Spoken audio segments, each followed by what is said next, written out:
Hello नमस्कार, welcome to inculcate learning. आज हम बात करने वाले हैं वैलिडिटी के बारे में। रिसर्च में यूजुअली ये वर्ड यूज किया जाता है क्योंकि वैलिडिटी का मतलब होता है एक्यूरेसी चेक करना, यानी कि आप जो रिसर्च कर रहे हैं या आपने जो डाटा कलेक्ट किया है, जो मेहनत की है, वो जो आपने टूल बनाया है, क्या वो चीज़ें चेक कर रहा है जो चेक करने के लिए आपने उसको बनाया था। सो वो वैलिडिटी चेक करेगा, उसकी एक्यूरेसी चेक करेगा कि कितना एक्यूरेटली वो चीज़ों के बारे में बता पा रहा है। ओके, तो जब हम वैलिडिटी की बात करेंगे बस इतना याद रखिए, क्योंकि वैलिडिटी और रिलायबिलिटी में कई बार कंफ्यूजन हो जाता है। So validity is related with accuracy और जो रिलायबिलिटी है वो कंसिस्टेंसी से रिलेटेड है कि अगर मैं एक ही टेस्ट एक ही बच्चे पे बार बार करके देख रही हूँ तो क्या सेम रिजल्ट्स आ रहे हैं। मान लो मुझे जो है 5th क्लास के एक बच्चे का टेस्ट लेना है, मैंने सेम टेस्ट रखा, उसका टेस्ट लिया, मान लो हफ्ते 10 दिन बाद मैंने वही सेम टेस्ट वापस से लिया, तो उसके कितने मार्क्स आ रहे हैं कंसिस्टेंटली। ओके, तो अगर उसके सेम या अराउंड, मतलब थोड़ा बहुत प्लस माइनस होके अराउंड सेम रेंज में मार्क्स आ रहे हैं, यानी कि वो जो टेस्ट आप ले रहे हो वो रिलायबल तो है, बट आप जो चेक करना चाह रहे हो क्या वो चीज वो चेक कर रहा है एक्यूरेटली। सो वो एक्यूरेसी जो है वो वैलिडिटी से रिलेटेड रहेगी, और कंसिस्टेंटली सेम चीजें अगर बार बार आ रही हैं, रिजल्ट्स आ रही हैं, सो वो रिलायबिलिटी रहेगी, उसकी विश्वसनीयता रहेगी। अगर आप दोनों में कंपैरिजन करेंगे, वैसे तो दोनों ही इंपॉर्टेंट है किसी भी टेस्ट से रिलेटेड या टूल से रिलेटेड, बट वैलिडिटी कंपैरेटिवली ज्यादा इंपॉर्टेंट रहेगी। मैं नाम से अगर आपको बिल्कुल रॉ लैंग्वेज में एक वो बताऊं, एग्जांपल बताऊं, सो मैं यूजुअली एक एग्जांपल देती हूं कि मान लो बहुत सारी, जैसे आप यूजीसी के अंडर बहुत सारी लिस्ट निकलती है जिसमें आपको फेक यूनिवर्सिटीज देखने को मिलती है, ठीक है। अब चूंकि वो यूनिवर्सिटी एक आपके घर के पास ही खुली है, सो आपको ऐसे विश्वास हो रहा है उस पे कि चलो पास में ही है, इंफ्रास्ट्रक्चर है वगैरह वगैरह, सो वो रिलायबल तो है, लेकिन आपको बाद में पता चलता है कि ये वैलिड तो नहीं है, राइट, कि ये तो फेक है। तो वो चीज से आप रिलेट कर सकते हो कि विश्वसनीयता यानी वैलिडिटी ज्यादा जरूरी है, कि वैलिडिटी होगी तो रिलायबिलिटी आई जाएगी देखा जाए तो, बट सिर्फ रिलायबिलिटी से काम नहीं चलेगा। सो वैलिडिटी कंपैरेटिवली ज्यादा इंपॉर्टेंट जो है वो आपको देखने को मिलेगी, क्योंकि अगर वैलिडिटी नहीं है, वो चीज वैलिड ही नहीं है आपके लिए, या वो जैसे वो यूनिवर्सिटी वो फेक यूनिवर्सिटी है, उसकी डिग्री या जो भी आप करेंगे वो वैलिड ही नहीं है। सो वो वैलिडिटी अगर नहीं है, सो आप रिलायबिलिटी का कुछ नहीं कर सकते हैं, फिर आप एक रॉन्ग डायरेक्शन में चले जाएंगे, चाहे वो आपके वहां करियर को लेके हो कि आपने वहां से कुछ उस यूनिवर्सिटी से डिग्री की थी, या फिर आप जो है रिसर्च कर रहे हो, वहां पे जो आप चीज करके देखना चाह रहे हैं, जिस रिसर्च पे या जिस टॉपिक पे काम कर रहे हैं, अगर वो वैलिड नहीं है, ठीक है, डाटा या जो आपका इंस्ट्रूमेंट है, टूल है, सो वो वैलिड अगर नहीं है तो फिर गड़बड़ हो जाएंगी चीजें, आप गलत दिशा में चले जाएंगे। ओके, दूसरी चीज आप याद रखिए, कैंपबेल और स्टैनले जो हैं उन्होंने 1963 में वैलिडिटी के 2 टाइप्स बताए, इंटरनल वैलिडिटी, एक्सटर्नल वैलिडिटी। याद रखिएगा कि इंटरनल, देखो अंदरूनी चीज है ना, कि मान लो आप रिसर्च कर रहे हो तो उसमें जो डाटा आपने कलेक्ट किया है, जो चीजें आपने की हैं, जो एनालिसिस किया है, वो सारी चीजें जो आपने इंडिपेंडेंट डिपेंडेंट वेरिएबल के बीच में एक रिलेशनशिप खोजने की कोशिश की है, सो वो सारी चीजें लॉजिकली सही हैं या नहीं। सो बेसिकली ये कंसर्न्ड है। इंटरनल वैलिडिटी का मतलब क्या हो गया, internal validity is concerned with the logical relationship, किसके बीच में, डिपेंडेंट और इंडिपेंडेंट के बीच में, वेरिएबल के बीच में। ओके, अब ये तो इंटरनल वाली चीज होगी, यानी जो आपने अंदरूनी तौर पे आपका जो काम किया था क्या वो सही है, उसमें कोई बायसनेस तो नहीं है, उसमें कोई गलत चीज तो नहीं हो रही है, एथिकल चीजें तो गड़बड़ नहीं हो रही हैं, राइट। सो वो इंटरनली जो आप जो है चेक कर रहे हैं कि इंटरनल जो है वो वैलिडिटी है या नहीं, जो भी आपने काम किया है। एक्सटर्नल वैलिडिटी क्या हो गया, बाहरी तौर पे वैलिडिटी, यानी कि जब मैं उस टेस्ट को या जो मेरे रिजल्ट्स आए हैं उनको बाहरी तौर पे देखूं तो मैं कितने लोगों पे उनको जनरलाइज कर सकती हूं। सो वो जितना ज्यादा, मतलब एक्सटर्नल वैलिडिटी किससे कंसर्न हो गई, जनरलाइजेशन से रिलेटेड हो गई, कि कितना ज्यादा मैं जनरलाइज कर सकती हूँ, कि मान लो मैंने एक डिस्ट्रिक्ट में स्टडी की, या मान लो मैंने हरियाणा में स्टडी की, और उस हरियाणा वाली स्टडी को मैं इंडिया पे अप्लाई कर सकती हूँ, क्या मैं इंडिया के लिए वो बात बोल सकती हूँ, जनरलाइज कर सकती हूं उस चीज को। सो अगर मैं कर सकती हूं तो यानी कि वो एक्सटर्नल वैलिडिटी उसमें है, नहीं कर सकती तो वो गड़बड़ हो गया। सेम यहां पे कि अगर जो है इंटरनल वैलिडिटी में वो जो रिलेशनशिप है आपका डिपेंडेंट और इंडिपेंडेंट का, उसको अफेक्ट करने वाले और फैक्टर्स नहीं है, सो वो इंटरनली वैलिड है आपके लिए।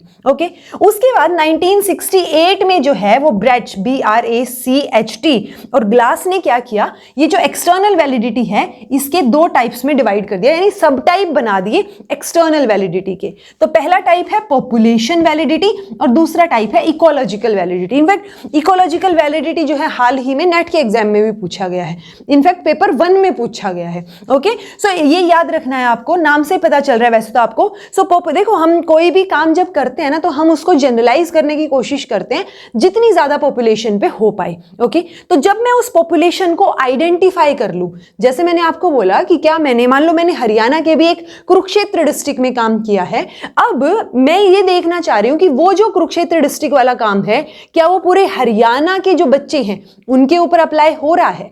अगर वो हो रहा है यानी कि मैंने उस पॉपुलेशन को आइडेंटिफाई कर लिया है जिसके ऊपर वो जनरलाइज किया जा सकता है। देखो एक्सटर्नल वैलिडिटी है तो बात तो जनरलाइजेशन की होगी, पॉपुलेशन में भी और इकोलॉजिकल में भी। ओके, बट पॉपुलेशन में हम पॉपुलेशन आइडेंटिफिकेशन की बात कर रहे हैं कि पहले मैंने कुरुक्षेत्र जो है उस डिस्ट्रिक्ट में काम किया था, उसमें जो भी स्कूल्स हैं, बच्चे हैं, उन पे एक एक्सपेरिमेंट करके देखा या मैंने उनका डाटा कलेक्ट करके मैंने एक डिपेंडेंट इंडिपेंडेंट वेरिएबल के बीच में रिलेशनशिप निकाला। ओके, सो अब वो मुझे अगर मैं पॉपुलेशन आइडेंटिफाई करना चाह रही हूं तो मैं ये देख रही हूं कि ये तो हरियाणा में सबके लिए एप्लीकेबल है, यानी मेरी पॉपुलेशन कहां आइडेंटिफाई हुई, कंप्लीट हरियाणा में आइडेंटिफाई कर ली मैंने। तो जो ये किससे पॉपुलेशन वैलिडिटी जो है वो किससे कंसर्न रहेगी, आइडेंटिफिकेशन ऑफ द पॉपुलेशन, कि किस किस पॉपुलेशन पे उसको जनरलाइज किया जा सकता है। एक्सटर्नल वैलिडिटी कंसर्न है जनरलाइजेशन से कि कितना जनरलाइज किया जा सकता है, ये उस पॉपुलेशन की बात कर रहा है, पॉपुलेशन वैलिडिटी। और इकोलॉजिकल वैलिडिटी मतलब ये एग्जाम्पल के तौर पर आपको मिल सकता है क्वेश्चन पूछ के इस तरीके से कि मान लो एक पर्टिकुलर डिस्ट्रिक्ट में काम हुआ था, अब उसको जो है पूरे हरियाणा पे या पूरे पर्टिकुलर स्टेट में जो है उसको जनरलाइज किया जा रहा है, तो ये किस तरीके की रहेगी। सो ये एक्सटर्नल रहेगी और उसमें भी अगर बात की जाए तो पॉपुलेशन वैलिडिटी हो जाएगी। ओके, देन बात आती है इकोलॉजिकल वैलिडिटी। आपको नाम से ही पता चल रहा है इसमें आप जो जनरलाइजेशन कर रहे हैं ना उसमें आपका इकोलॉजिकल यानी कि एक एनवायरमेंटल इफेक्ट सामने आ जाता है कि अगर मैं जो है एनवायरमेंट का कोई इफेक्ट नहीं हो रहा है मेरी स्टडी के ऊपर, कि जो मैंने स्टडी की थी वो हरियाणा में भी एप्लीकेबल है और वो लद्दाख में भी एप्लीकेबल है, राइट। सो वो एनवायरमेंट का जो है वो कोई फर्क नहीं पड़ रहा है, बाहरी जो कंडीशंस हैं उनका फर्क नहीं पड़ रहा है। सो वो क्या हो जाएगा जी, इकोलॉजिकल वैलिडिटी। यानी मैं बोल रही हूं अगर इकोलॉजिकल वैलिडिटी है उस पर्टिकुलर स्टडी में या उस पर्टिकुलर टूल में तो उसको इकोलॉजिकली जो है एनवायरमेंट को ना देखते हुए कहीं पर भी यूज किया जा सकता है इंडिपेंडेंट ऑफ एनवायरमेंट। जैसे हम बोलते हैं ना कई बार कल्चर फ्री टेस्ट, यानी कल्चर का कोई इफेक्ट नहीं हो रहा है उसके ऊपर कि मैं यहां पे चाहे उस टेस्ट को अप्लाई करके देखूं चाहे मैं यूएसए में देखूं, कल्चर अलग अलग है दोनों जगह का पर उस पर फर्क नहीं पड़ रहा है, तो वो कल्चर फ्री टेस्ट हो गया। यहां पे एक तरीके से हम एनवायरमेंटल कंडीशंस की बात करने लग जाते हैं, ठीक है जी। सो ये हो गए एक्सटर्नल वैलिडिटी के दो टाइप। अब जो इंटरनल वैलिडिटी है उसमें इंपॉर्टेंट बात आ जाती है, कई बार क्वेश्चन आता है थ्रेट्स क्या क्या हैं, यह आपसे पूछ लिया जाएगा कि इस इंटरनल वैलिडिटी को क्या क्या फैक्टर्स जो हैं वो इन्फ्लुएंस कर सकते हैं। सो उसमें ये जो कैम्पबेल और स्टैनले हैं ना, इन्होंने कैम्पबेल और स्टैनले इन्होंने 8 एक्सट्रेनियस वेरिएबल दिए हैं। एक्सट्रेनियस और कंफाउंडिंग वेरिएबल में आपको फर्क पता होना चाहिए। अगर मैं बात करूं देखो एक्सट्रेनियस और कंफाउंडिंग ना दोनों ही वो वाले वेरिएबल हैं, क्योंकि इंडिपेंडेंट में मैं क्या कर रही हूं कि ये मेरा इंडिपेंडेंट वेरिएबल है, मैं इसका ये किसी के ऊपर डिपेंड नहीं कर रहा है, ये इंडिपेंडेंट वेरिएबल को सिर्फ मैं मैनिपुलेट कर सकती हूं अगर करना चाहूं तो, और मैं इसका फर्क देखना चाह रही हूं, इसका इफेक्ट देखना चाह रही हूं एक डिपेंडेंट वेरिएबल पे। डिपेंडेंट क्यों है वो, क्योंकि वो इसके ऊपर डिपेंड कर रहा है, राइट।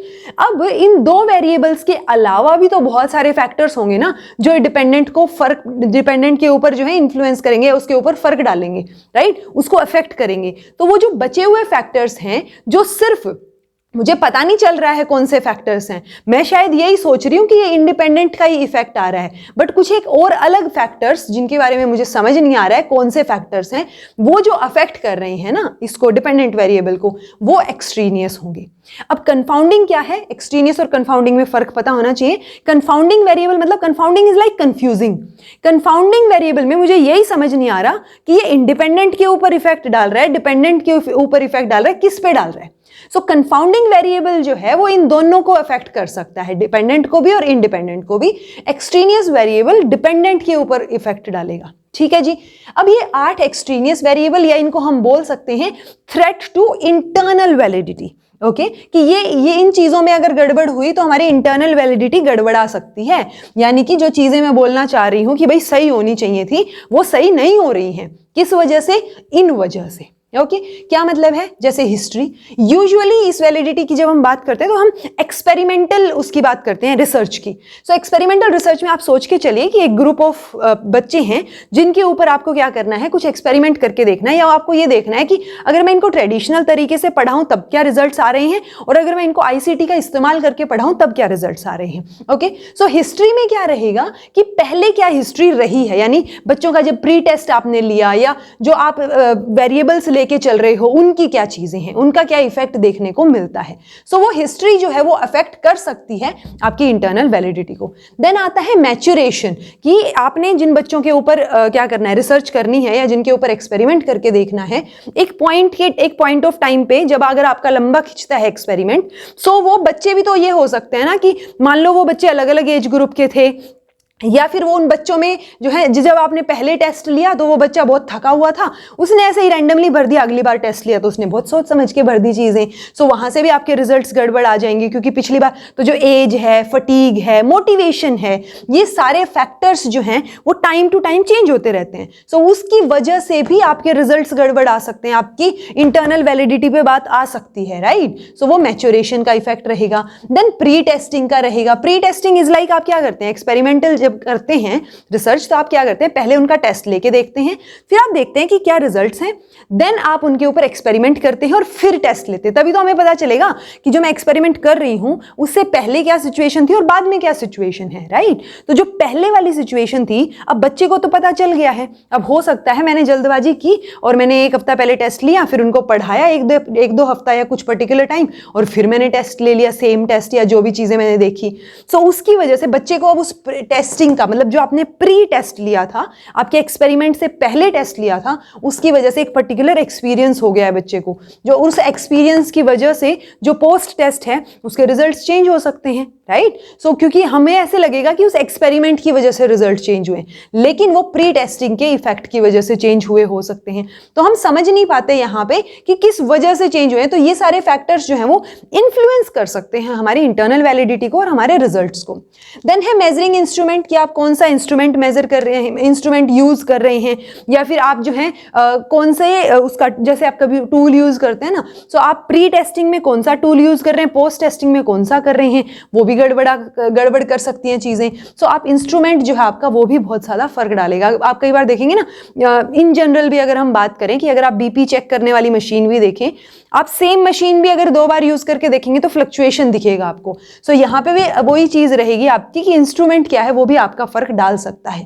देन है स्टैटिस्टिकल रिग्रेशन। स्टैटिस्टिकल रिग्रेशन में क्या होता है कि आप ना जो बच्चे चूज करते हैं, यानी जो सैंपल आपने चूज किया है वो आपने एक्सट्रीम स्कोर्स वाला चूज कर लिया, यानी कि आपने जब प्री टेस्टिंग की उसमें जिनके ज्यादा नंबर थे या जिनके कम नंबर थे उन लोगों को चूज कर लिया आपने सोच समझ के, ठीक है। सो वो क्या हो सकता है, यहाँ पे एक रिग्रेशन इफेक्ट देखने को मिल सकता है कि जिन बच्चों के एक्सट्रीम स्कोर्स देखने को मिल रहे थे पोस्ट टेस्ट में उनके जो स्कोर्स हैं वो मीन की तरफ शिफ्ट हो जाए, यानी एवरेज से नंबर उनके आए, राइट। सो उससे भी हमें समझ नहीं आएगा कि ये स्टैटिस्टिकल रिग्रेशन का इफेक्ट है या फिर जो है हमारे एक्सपेरिमेंट की वजह से चीजें हो रही हैं, चेंज हो रही हैं। देन है डिफरेंशियल सिलेक्शन ऑफ सब्जेक्ट्स, कि मैं सब्जेक्ट्स का सिलेक्शन ही सोच समझ के कर रही हूं, ठीक है, या फिर ये हो रहा है कि जो सब्जेक्ट्स का सिलेक्शन करना था, यानी जो सैंपल में सिलेक्ट कर रही हूं उसमें जो बच्चे सिलेक्ट करने थे मैंने ध्यान ही नहीं दिया कि एक साइड तो मैंने सारे इंटेलिजेंट बच्चे डाल दिए एक ग्रुप में, और एक साइड जो है मैंने थोड़े से डम बच्चे या जो जिनके लो स्कोर्स थे वो वाले बच्चे ऐड कर दिए, और अब मैं इंटेलिजेंट वालों को आईसीटी से पढ़ा के ये बोल रही हूँ कि भाई आईसीटी का तो बहुत फर्क पड़ता है, राइट। कि मैंने आईसीटी से अगर पढ़ाऊं और ट्रेडिशनल से मैं लो स्कोर वाले बच्चों को पढ़ाऊंगी तो गड़बड़ हो गई। सो वो भी आपके जो है रिजल्ट्स पे और आपकी इंटरनल वैलिडिटी को अफेक्ट करेगा, यानी ये भी एक थ्रेट हो गया आपकी इंटरनल वैलिडिटी के लिए। देन है एक्सपेरिमेंटल मोर्टेलिटी। कई बार क्या होता है कि बीच में बच्चा जो है, जो आपने बच्चे चूज किए थे, अब वो बच्चा छोड़ के चला गया, स्कूल छोड़ के चला गया, पापा का ट्रांसफर हो गया, वट एवर इट इज, ठीक है। तो ड्यूरिंग योर एक्सपेरिमेंट अब आपके एक्सपेरिमेंट में से बच्चे चले गए, ड्रॉप आउट हो गए हैं, ठीक है, तो वो आपके एक्सपेरिमेंट के लिए मोर्टल हो गए, मर गए हैं एक तरीके से। मोर्टेलिटी रेट बोलते हैं ना कि मृत्यु दर कितनी है, सो वो मृत्यु दर आपके एक्सपेरिमेंट के लिए तो वो एक तरीके से हट ही गए हैं ना वहां से लाइन से। सो वो एक्सपेरिमेंटल मोर्टेलिटी भी अफेक्ट करेगी डेफिनेटली, क्योंकि पहले आप जो है 50 बच्चों का डाटा कलेक्ट कर रहे थे, उसमें से मान लो 10 चले गए इधर उधर कुछ रीजंस की वजह से। सो उससे क्या हो जाएगा कि आप, और मान लो वो 10 के 10 जो है वो लो स्कोरर चले गए, अब आपका ग्राफ तो नहीं बनेगा नॉर्मल प्रोबेबिलिटी वाला, वहां तो गड़बड़ हो जाएगी, राइट, क्योंकि आप कंपैरिजन भी तो आपस में ही कर रहे थे उनका जब ग्राफ बना रहे थे। सो वो एक्सपेरिमेंटल मोर्टेलिटी जो है वो भी आपकी वैलिडिटी के ऊपर फर्क डालेगी, यानी जो आप कंसर्न, वो जो रिलेशनशिप देख रहे हो ना, आप लॉजिकल रिलेशनशिप देखने की कोशिश कर रहे हो, उसके ऊपर इफेक्ट होगा।